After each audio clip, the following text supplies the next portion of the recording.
What is up, everybody? Josh Tapp here again, and welcome back. We are here with Jeff Morrill, and I am so stoked to have Jeff here for many reasons. Number one, because Jeff co-founded Planet Subaru and like 4 different other companies in the real estate niches, telecommunications, insurance. He's pretty much done it all, right? So this guy has a lot of success across all of his companies. But secondly, is because all of these companies have become very successful. He's generated over $100 million a year in revenue through these companies. So the guy obviously knows what he's talking about when it comes to really launching and scaling a company quickly. So Jeff, first off, say hello to everybody and then we'll move forward. Hello, thanks for having me on. I'm looking forward to this. Yeah, it's going to be a blast. So Jeff, my first question, and we talked about this in the pre-interview, but my very first question for you in particular, because of your past experience, is if you had to start over again and build another business to add to your portfolio at this point, right? If you had to add another business to your portfolio, what type of business would you build? And how would you build it so that you could have a profitable, livable income within 90 days? I think it's really important that business owners enter into a business where they have skills and they have a desire to actually do the work. So, in other words, I don't think you have to love baking to be a baker or to own a pastry shop. And certainly owning a pastry shop involves a lot more skills than actually doing the baking. But I think it's important that you really enjoy it. And that's how I ended up in the car business because I love cars. But if I had to start over, the other thing I love doing recreationally is cutting wood. So we have a big wooded property here, and I can't explain it. There's just something about the zen of it. I love cutting trees. It's a little bit dangerous. It's actually a lot bit dangerous, although I leave the most dangerous stuff to the professionals. And I think if I needed to earn a living immediately, then I have the equipment ready to go. So I wouldn't need a big investment. I have the skills. And I think I would just start knocking on doors or distributing paper flyers in this rural area where I live, stick taping them to mailboxes.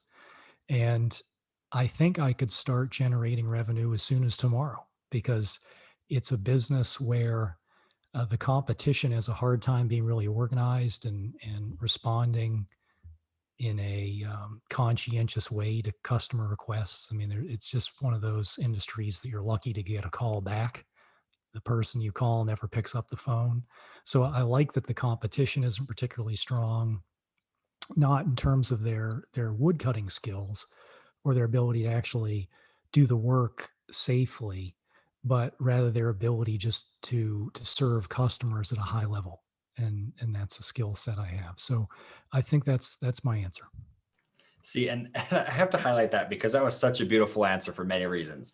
Number one, I mean, this is a guy who's built companies in multiple different industries. He has a lot of skills, but he was saying, I do this as a hobby. I already enjoy it. It's something I know. I have the tools. Everything's already done for him. All he had to do was go hand out flyers and make money tomorrow, right? And in business, so many people, I mean, we naturally overcomplicate it because we're thinking we have to have the websites and everything set up, the logos, we've got to get inventory and do all of these things, develop the product. But instead, just focusing, like what you're talking about, is just focusing primarily on focus on what you have, generate the cash. So there's a unique question I want to ask you in particular with this, Jeff, just because of the way you've built your businesses. What would be the second business you would build? Once you have that cash in place, you've generated skills, you understand how to grow a business, what would be the second one you'd build?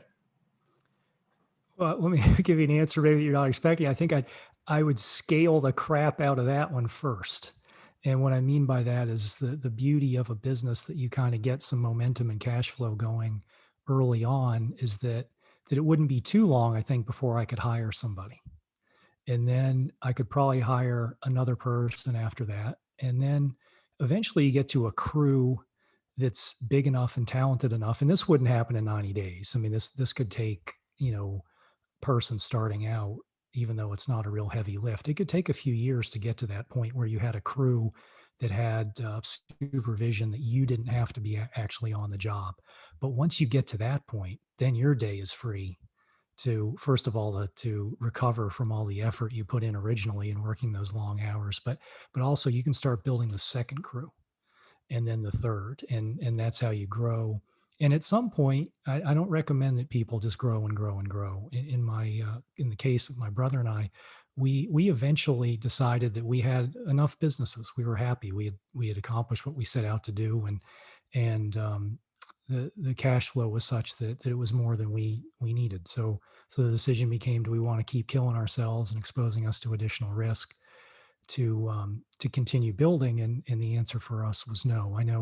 I know a lot of people who the answer, they just can't ever stop. They're going to keep on going. But that was our answer. But to get back to your actual specific question, I think I'd want to go into site contracting.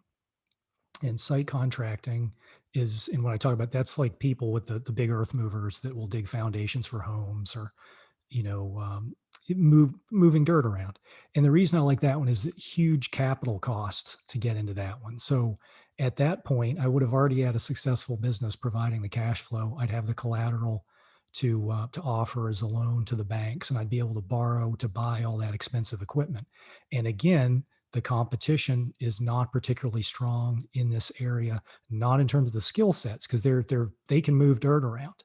But the same thing is that these aren't businesses, in my experience, that have a lot of experience with taking really good care of customers. It's just not their focus.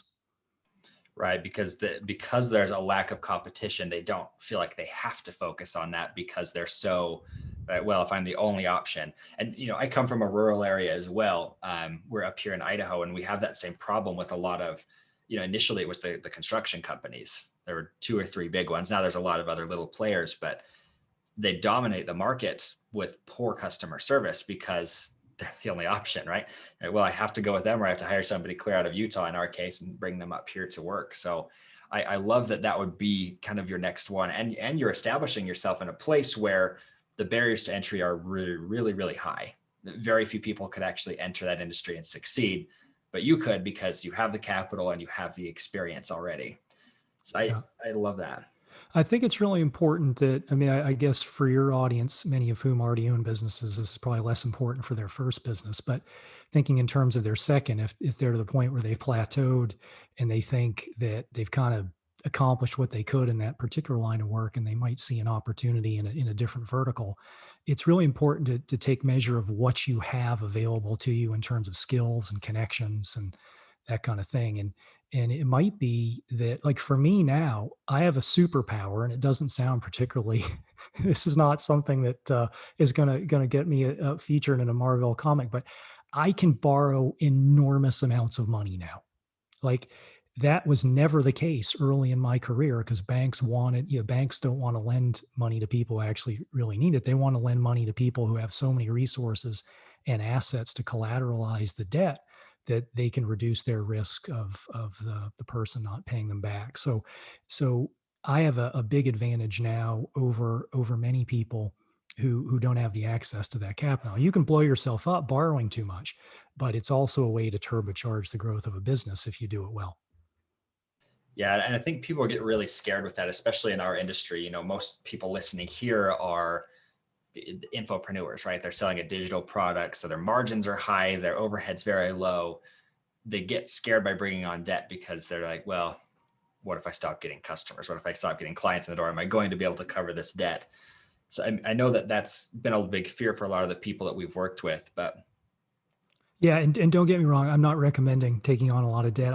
I didn't sleep for like 10 years, because when we opened, we had to borrow several $100,000 to buy the bankrupt Subaru dealership, which was our first business. And then immediately after, we had to borrow millions of dollars to buy all the cars.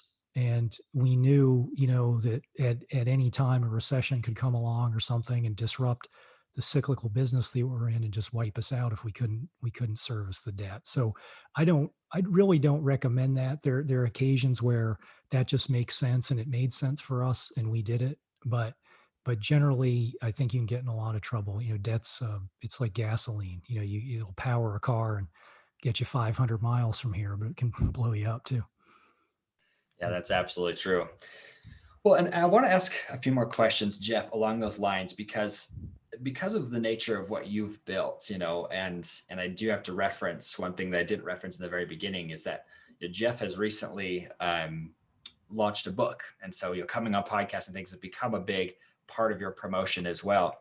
But for you, and this is one of the things that was really exciting to me, is you're not writing the book to make money. Like you said, you've got enough businesses, you're comfortable where you're at.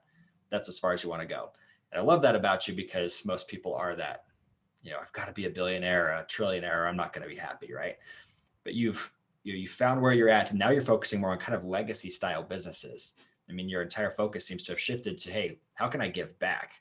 You've written a book to help people to win in business, but you're just giving the proceeds to charity, which I love. I don't know if you wanted me to mention that, but I am. I just had to point it out. You're a good guy. So I want to ask you this. When it comes to your legacy and that shift that you've been doing, shifting over to giving back, what motivated that for you? And then when did you know that like this was the time that you needed to actually shift? I think the real inflection point for me, December 13th of 2018, I was in a very violent mountain bike accident where my right leg was completely broken off. It was holding on only with skin and bone. And I was lucky to escape that incident with my life. And I'm still trying to recover from that accident. But that night in the hospital, I realized that that could have been my last day. And it was immediately after that that I said, wow, there have been a lot of investments that people have made in me my whole life. I think about the teachers who forewent lots of income that they could have enjoyed doing another profession, but they decided to teach because it was something that was important to them to help develop the next generation. And I think about even people in my own family that made a lot of sacrifices to create an environment where we could get the education we needed to succeed, and on and on and on. And I realized at that moment that I had not, had that been the last day, I had not done justice to repaying even a fraction of the investment that had been made in me by all these wonderful people. So that was the trigger to say, well, where can I start giving back? And so my wife and I, made a commitment to substantially increase the amount of financial donations that we would make to causes that are important to us.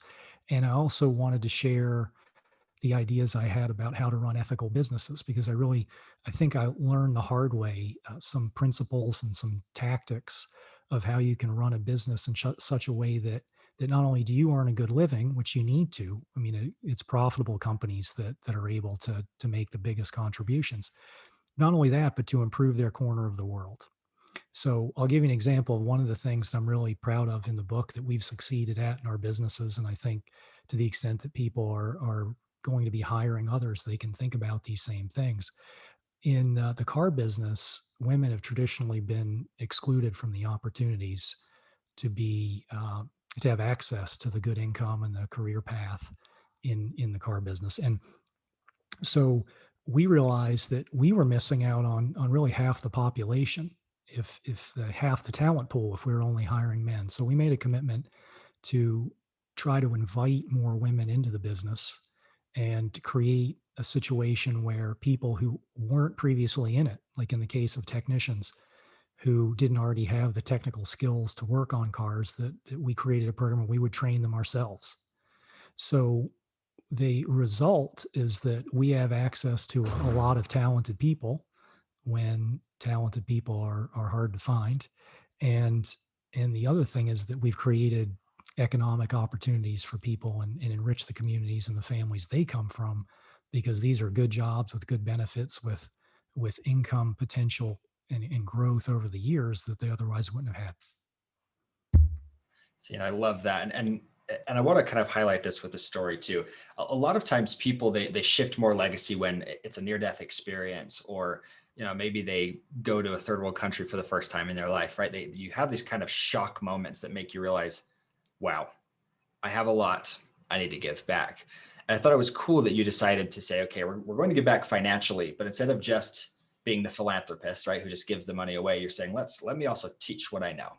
And in your case, right, working with women, bringing women into the workplace as well, I'm sure that was one of the big factors that helped you grow your company. I mean, we've seen that in all industries. When you're working with both men and women, they bring both really good things to the table for everybody, especially in a company situation.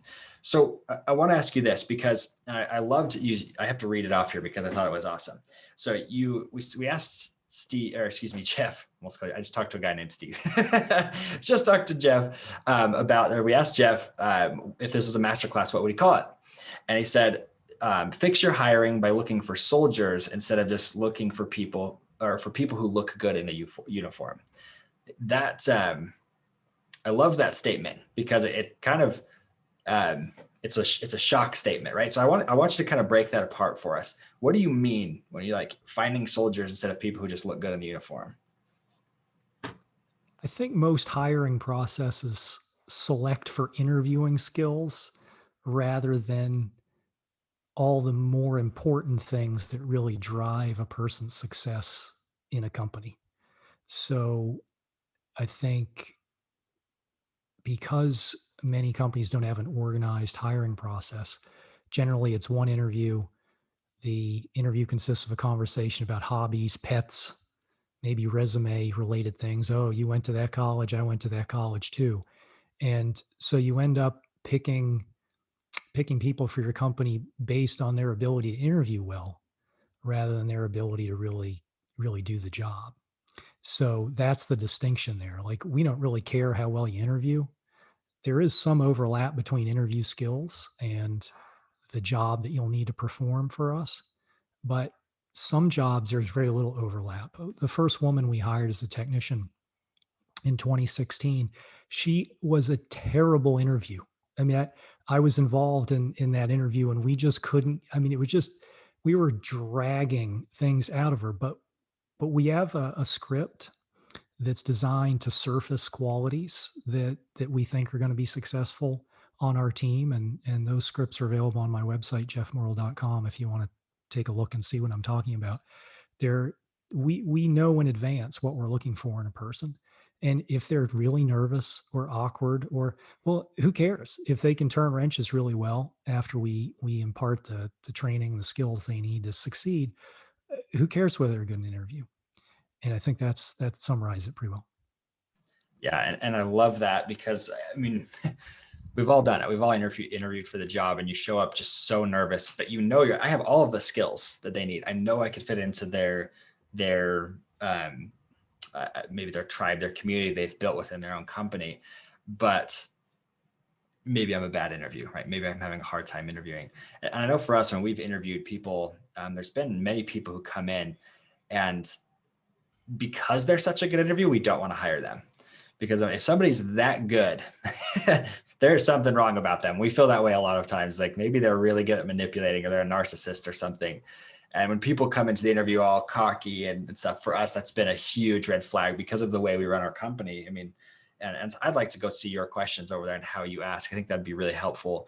And I want to ask some more questions about the hiring process in general and finding these right people, because in 2020, that was one of our big goals, was to build out our team, to start scaling our team.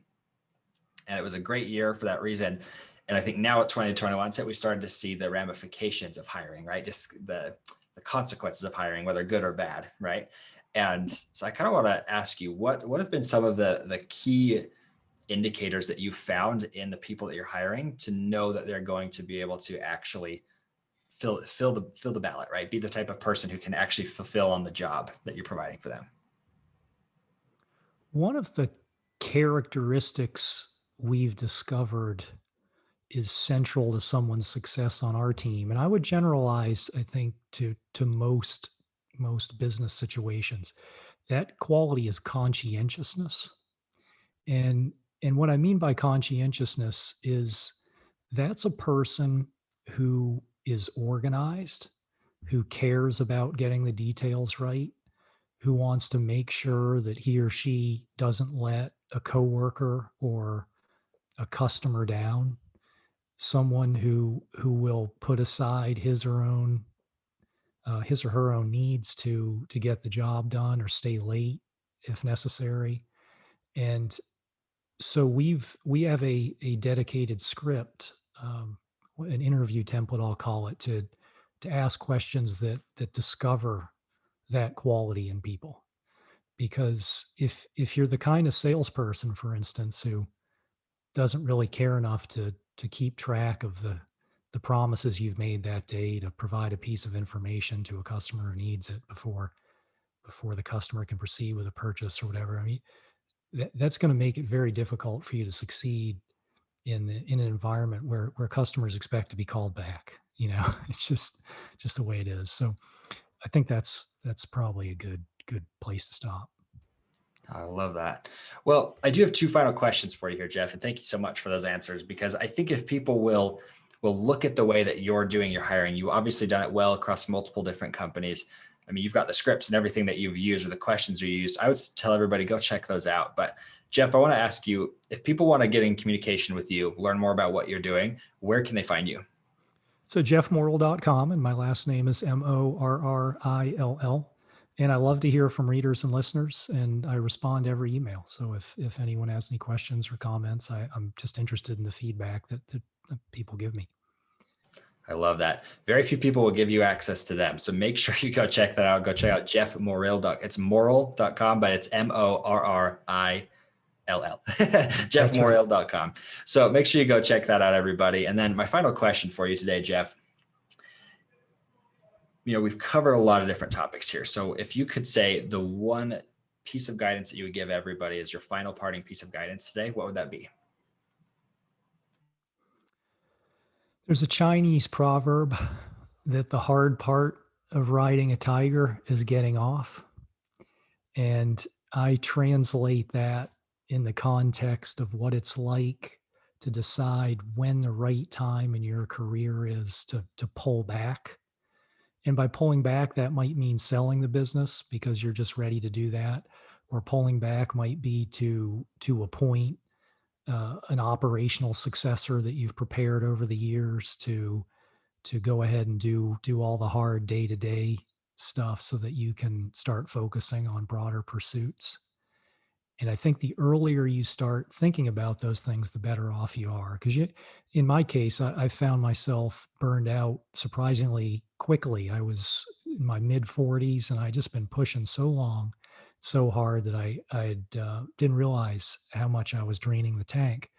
And I was fortunate though that I knew that that day would come eventually, and so I'd invested a lot of energy in grooming um, one of our key managers to prepare him for all the responsibilities that would be included in his job once he was doing mine.